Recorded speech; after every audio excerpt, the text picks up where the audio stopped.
இன்னைக்கு வீட்டில் உள்ளே பூரா படிச்சிருக்கோம். வீட்டில் 4 பிள்ளை இருந்தாலும் நல்லா கஷ்டப்பட்டு படிக்க வச்சிடறோம். பொம்பளை பிள்ளையா இருந்தாலும் ஆம்பளை பிள்ளையா இருந்தாலும் படிக்க வச்சிடறோம். படிச்சு என்ன புண்ணியம்? ஒன்றும் புண்ணியம் இல்லை.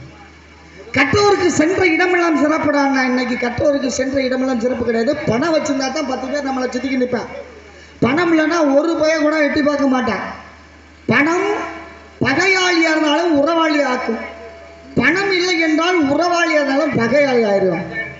கீழே விழுந்து கிடப்பேன், ஒருத்தன் செத்து போயிடுவேன். பணம் இருந்துச்சுன்னா என்ன தெரியுமா சொல்லுவேன்? செத்தவன் என் சொந்தக்காரன்னு சொல்லுவேன். இவன் அவனும் பள்ளி முறப்பாடாக இருப்பான், பேசிக்கிற மாட்டான், செத்தா வந்த கூட இல்லை. ஆனால் பணம் என்று சொல்லக்கூடியது ஒன்று இருக்கின்ற பொழுது அவன் என் சொந்தக்காரன் அப்படின்னா.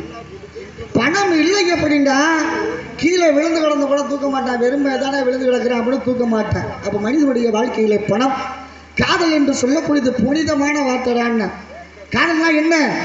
அன்பு பாசம் நிறைந்த இடத்த காதல் தான். இன்னைக்கு காசு நிறைந்திருந்தா தான் காதலுக்கு காசு. அன்பு பாசம் நிறைந்த இடத்த காதல்னா கட்டிய மனைவி மீது வைத்திருந்தான ஒரு வகையான அன்பு காதல்னா. பெற்ற தாயின் தகப்பு மீது வைத்திருந்த ஒரு வகையான அன்பு பாசம் காதல்னா. உற்றார் உறவினர் மீது வைத்திருந்தான ஒரு வகையான அன்பு பாசம் காதல்னா. மண் மீது வைத்திருந்தான ஒரு வகையான அன்பு பாசம் காதல்னா. இன்னைக்கு காதல் என்று சொல்லக்கூடியதெல்லாம் வெளி வேஷம்டாங்கிறேன், கெட்ட வார்த்தைடாங்கிறேன், கெட்ட வார்த்தைடாங்கிறேன்.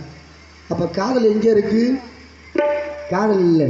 பொய்யான உலகத்தில், பொய்யான உடம்புல, இந்த பொய்யா அந்த உடம்பு காத்துக்குள்ள மூச்சு வந்து போய்கிட்டு இருக்கிற அண்ணன் தம்பி சொந்த பந்தம் ஏழை பணக்கார உற்றார் உறவு சாதி சனம் புருஷன் முன்னாடியெல்லாம் இந்த காற்று நின்று வச்சுன்னா வெறும் போனமுன்றுவேன்.